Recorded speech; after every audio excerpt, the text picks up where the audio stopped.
Hello everyone. आज हम independence of media को डिस्कस करेंगे इन पाकिस्तान पर्सपेक्टिव। तो अपने टॉपिक को स्टार्ट करने से पहले सबसे पहले हम मीडिया को देखेंगे कि व्हाट इज़ मीडिया।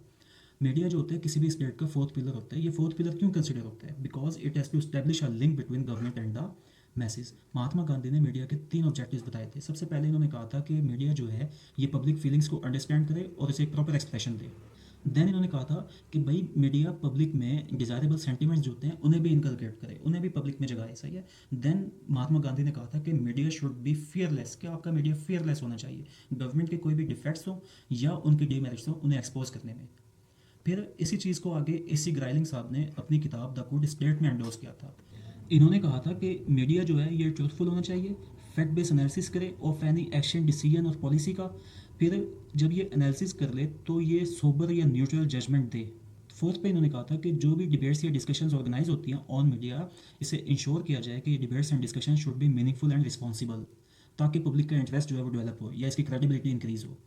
देन हम इंडिपेंडेंस ऑफ मीडिया देखते हैं in Pakistan perspective. World press freedom index Pakistan को 152 नंबर पर रैंक करता है। अब हम इसके कुछ सिम्टम्स देखेंगे कि भाई पाकिस्तान की रैंकिंग इतनी ग्लूमी स्टेट में क्यों है।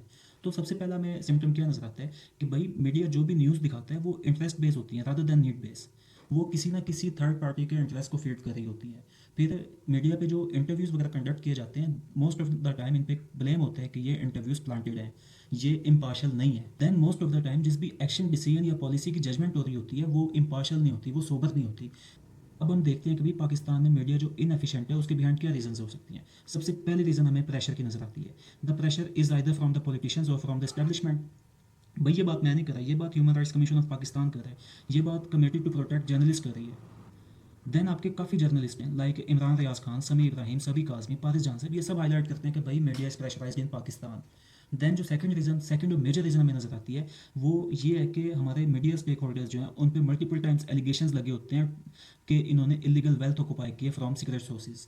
अभी रिसेंटली मीर खलील रहमान जो कि जंग न्यूज़ के फाउंडर हैं उन पे एक एलिगेशन चल रहा था।